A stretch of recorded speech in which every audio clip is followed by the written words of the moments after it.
दोस्तों शुरू करने से पहले डिस्क्लेमर की वीडियो सिर्फ और सिर्फ एजुकेशनल पर्पस के लिए है, इन्वेस्टमेंट एडवाइस नहीं है। तो वीडियो को देखकर आप सीख सकते हो और इन्फॉर्मेशन को ले सकते हो। आज के दिन न्यूट्रल क्लोजिंग हुई है निफ्टी में, कुछ तेजी मंदी आज देखने को नहीं मिली। जस्ट 3 पॉइंट्स का उछाल है, 2610 तक निफ्टी पहुंच गया था। और नीचे की बात करें तो लो है 25,808 का और 880 के आसपास की क्लोजिंग है। यानी ऊपर से प्रेशर आज मार्केट में देखने को मिला है। निफ्टी बैंक के अंदर भी same kind of situation. Mid cap और स्मॉल कैप हम बोल सकते हैं अंडर परफॉर्म कर चुके हैं और मैक्सिमम जो कंपनीज उनके स्टॉक्स नीचे गए थे। सेक्टर्स को भी देखें तो मैक्सिमम सेक्टर्स आज नीचे ही जाके बंद हुए हैं। आईटी ने पिछली 3 दिन की तेजी के बाद में आज प्रॉफिट बुकिंग दिखाई। एफएमसीजी, मीडिया, सरकारी बैंक्स नीचे। मेटल, रियल्टी और फार्मा ने अच्छा परफॉर्म किया, बाकी कुछ खास देखने को नहीं मिला। तो मोस्टली ऐसी सिचुएशन में इन्वेस्टर्स के पोर्टफोलियो अंडर परफॉर्म ही करते हैं मार्केट से। बाकी आप कमेंट करके बता सकते हैं कि आपके पोर्टफोलियो ने मार्केट को बीट किया या फिर नहीं। साथ में देखिए दोस्तों, कल अपन ने एक डेटा देखा था इन्फ्लेशन का, जो कि बहुत अच्छा था, एक्सपेक्टेशन से काफी कम था, यानी एक्सपेक्टेशंस को बीट किया था। तो इन्वेस्टर्स की उम्मीदें थी कि आज के दिन मार्केट अच्छा कर सकता है। मार्केट ने थोड़ा अच्छा किया, लेकिन वहां से प्रॉफिट की बुकिंग देखने को मिली। क्वेश्चन ये बनता है कि इन्फ्लेशन तो चलो ठीक है, कम है, लेकिन क्या रेट कट होगा या फिर नहीं? क्योंकि आरबीआई की तरफ से तो ऐसे कुछ संकेत सुनने को या देखने को नहीं मिल रहे हैं। बाकी अगर रेट कट की उम्मीदें जागती है, कुछ ऐसी कमेंट्री देखने को मिलती है, तो मार्केट को सपोर्ट मिल सकता है। लेकिन आज के दिन कुछ खास इस न्यूज़ की वजह से मार्केट ने नहीं किया। आगे चलते हैं, एक छोटी सी न्यूज़ आपको देना चाहूंगा। माइकल बरी ये टर्मिनेट कर चुके हैं, यानी बंद कर चुके हैं अपने हेज फंड सायन कैपिटल को। अब ये क्या करेंगे? अब इन्वेस्टिंग तो करेंगे, लेकिन अपने फैमिली ऑफिस के थ्रू इन्वेस्टिंग करेंगे। तो हो सकता है जितना डेटा अपने को इनका मिल रहा था कि कुछ एआई कंपनीज को शॉर्ट किया है, या फिर और भी काफ़ी सारी चीज़ें अपन नोटिस कर लेते हैं क्योंकि पब्लिकली अवेलेबल होता है। हो सकता है कुछ खास अब इन्फॉर्मेशन इनके बारे में अवेलेबल ना हो। बाकी अगेन कहना चाहूँगा कि काफ़ी बार ये गलत जा चुके हैं, तो ऐसा नहीं है कि जो इन्होंने किया है उसके बेसिस पे आप करो। मैंने एक वीडियो बताया था और उसके अंदर मैंने आपको बताई थी कि एआई कंपनीज को, जैसे एनवीडिया है और भी काफ़ी सारी कंपनीज है जिनको इन्होंने शॉर्ट किया था, इनका मानना था कि ये कंपनीज गिर सकती है। लेकिन मैंने आपको साथ में ये भी बताया था कि 10 दाव इन्होंने लगाए हैं, तो उसमें से एक सही गया है, बाकी 9 दाव इनके गलत गए हैं। स्टिल कुछ लोगों ने कमेंट किया कि सर अब क्या करें, एआई कंपनीज को बेच दे क्या? यूएस में कुछ एआई कंपनीज में इन्वेस्टेड है क्या, उनको बेच दे, या फिर इंडियन एआई कंपनीज को बेच दे? तो वीडियो अगर आपने सही से देखा है, समझा है, तो आपको पता चल चुका होगा कि फॉलो नहीं करना चाहिए। ठीक है, अब देखिए हम बात करते हैं कुछ कंपनीज को लेकर। कल के दिन मैंने आपको कहा था कि ग्रो के ऊपर बातचीत होगी, क्योंकि ग्रो ने वैसे लिस्टिंग गेन्स में तो 12% की ग्रोथ दी, लेकिन उसके बाद में कुछ और तेजी हमने देखी। आज का अगर हम इसका मूव देखें तो यहाँ पे जस्ट 5% की तेजी बता रहा है, लेकिन मार्केट जब ओपन था तो स्टॉक बढ़ते बढ़ते बढ़ते काफी ऊपर चला गया था। उसके बाद में कुछ प्रॉफिट बुकिंग आई और स्टॉक स्टिल 4% की तेजी के साथ में बंद हुआ। तो इसका एक बार हम चेक कर लेते हैं कि क्या सिचुएशन है फंडामेंटली और टेक्निकली कंपनी की। यहाँ पे आप सिंपली नोट कर सकते हैं कि स्टॉक 37% ऊपर जाके क्लोज कर चुका है अपने आईपीओ प्राइस से, यानी किसी ने बेचा नहीं होगा, इसको होल्ड किया होगा, तो 37% ऊपर है क्लोजिंग बेसिस पे।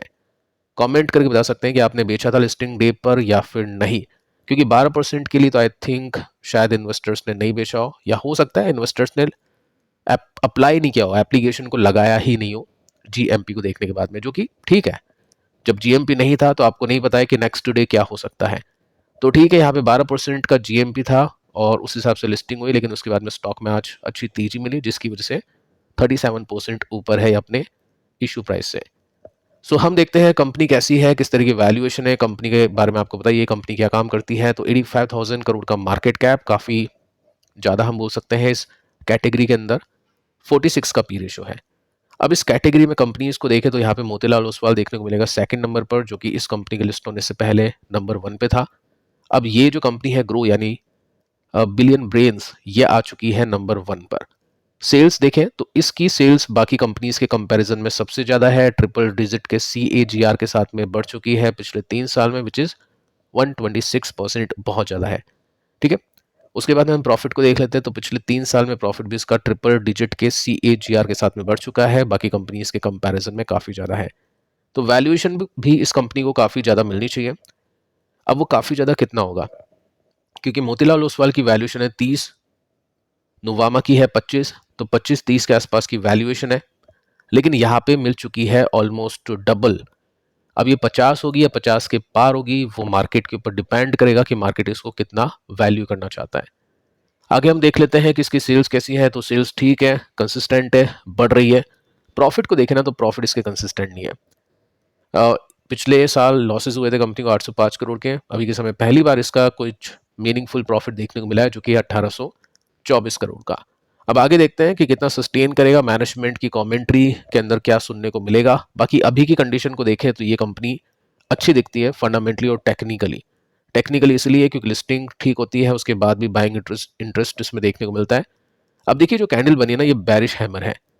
लेकिन ऐसा क्यों हुआ? क्योंकि काफी ऊपर चला गया था और वहां से प्रॉफिट की बुकिंग इसमें देखने को मिली थी। काफी ज्यादा ऊपर चला गया। कितना ऊपर चला गया मैं आपको यहाँ पे बता देता हूँ। तकरीबन 18% ऊपर चला गया था स्टॉक आज के दिन, और वहां से काफी गजब की प्रॉफिट बुकिंग देखने को मिली है। इसलिए स्टॉक ने जस्ट 4 to 5% की तेजी के साथ में क्लोजिंग दी है। सो मेरे हिसाब से जिसके पास भी होगा ऑब्वियस है उसको होल्ड करना चाहिए, क्योंकि यहाँ पे अच्छी मोमेंटम बनी हुई है। बाकी देखते हैं करेक्शन आएगा, जब भी आएगा वैल्यूएशन कैसी होती है, किस तरह की कमेंट्री आती है, तो उस हिसाब से देखिएगा। बाकी हाँ, वॉच लिस्ट में और स्टडी करने लायक ही कंपनी है।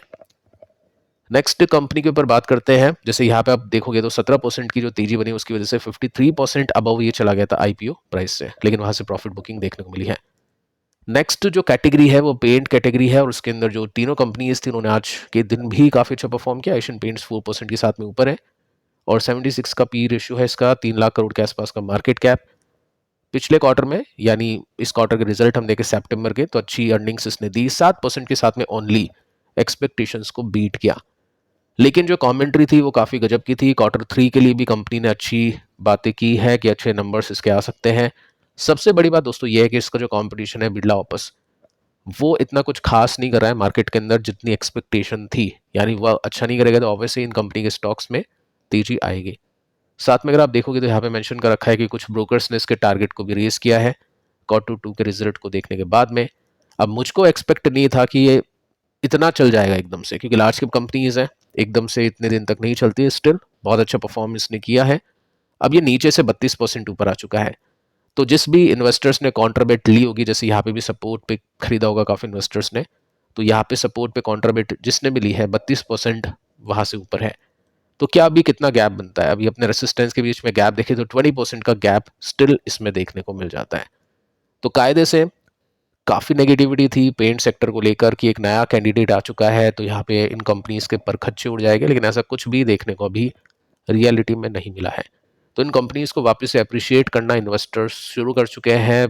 पॉसिबिलिटी है कि स्टॉक यहाँ से और अच्छा कर जाए।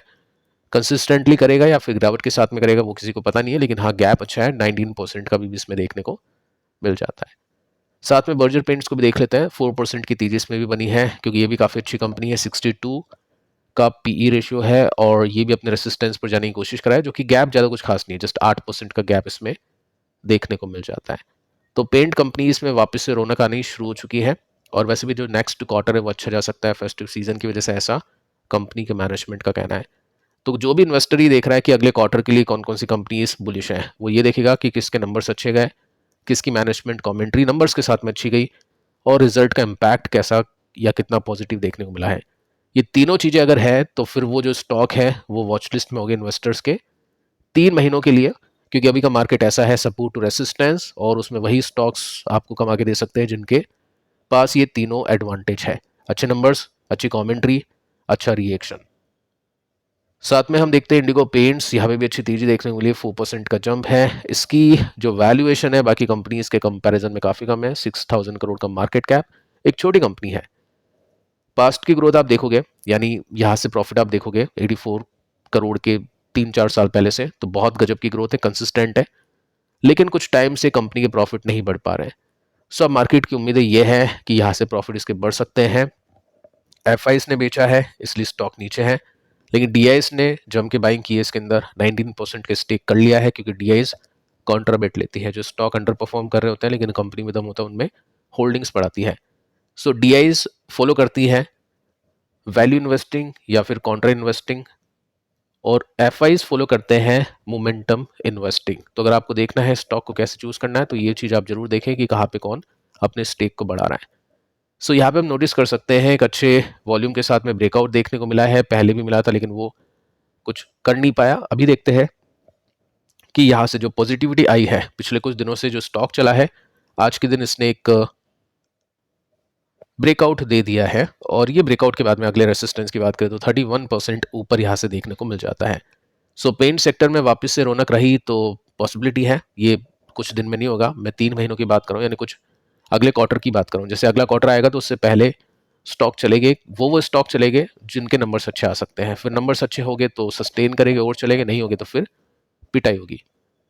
साथ में देखिए दोस्तों, हम गोल्ड के ऊपर और सिल्वर के ऊपर भी काफ़ी एक्टिव थे, स्टडी कर रहे थे काफ़ी एक्टिवली, काफ़ी बारीकी से, और हमने सीखा कि किस तरह से गोल्ड गिरा, उसके बाद में किस तरह से वो रुका, उसके बाद में किस तरह से रेसिस्टेंस लिया, उसके बाद में किस तरह से रिवर्सल लिया। सो काफ़ी लोगों ने अपनी स्टडी की होगी, स्टडी का फ़ायदा भी कुछ लोगों को हुआ है तो कमेंट कर सकते हैं। गोल्ड की बात करें तो 3% के साथ में गोल्ड भी आज ऊपर है। सिल्वर की बात करें ना तो 5% के आसपास की तेजी इसमें देखने को मिली है। बहुत ही सिंपल तरीके से कंपनीज, मतलब कंपनीज नहीं सॉरी, गोल्ड एंड जो सिल्वर है कमोडिटीज़ के ऊपर हमने स्टडी की थी, गिरावट को देखा, उसके बाद में रेसिस्टेंस देखा, ब्रेकआउट का वेट करना काफ़ी इंपॉर्टेंट होता है क्योंकि कभी कभी स्टॉक अंडर परफॉर्म भी कर जाता है। सो यहाँ से ब्रेकआउट हुआ, उसके पीछे के कुछ रीजंस देखे जो हमको लगा कि ठोस है, उसके बाद में स्टॉक ऊपर गया ईटीएफ यानी, और अपने स्विंग को कंप्लीट कराया। गोल्ड के बीच में गैप कितना है? 3% का, क्योंकि ये चलता कम है गिरता भी कम है। सिल्वर इसमें अच्छा गैप है अभी भी, आई थिंक, हाँ ठीक है, 14% का गैप इसमें देखने को मिलता है। नीचे से काफ़ी अच्छी तेजी इसने दे दी है। सिंपल स्टडी किसने की होगी तो डेफिनेटली उसको फ़ायदा उसका मिला होगा। बाकी देखते हैं किस तरह से अपने स्विंग को कंप्लीट करता है, क्योंकि एक्सपेक्ट मैंने नहीं किया था कि एकदम से ब्रेकआउट के बाद में इतना चलेगा। देखते हैं कितना फास्ट या कितना स्लो स्विंग को कंप्लीट करता है। सो आपने इस गिरावट के अंदर गोल्ड एंड सिल्वर में एलोकेशन लिया है हेजिंग के लिए, सेफ्टी के लिए, या ट्रेडिंग के लिए? आप चाहे तो नीचे कमेंट करके बता सकते हैं। फिलहाल दोस्तों इस वीडियो में इतना ही। कल की दोनों वीडियोस आप देख लेना, ये भी आपके लिए काफ़ी इंपॉर्टेंट है। मिलते हैं नेक्स्ट वीडियो में, तब तक के लिए बाय बाय।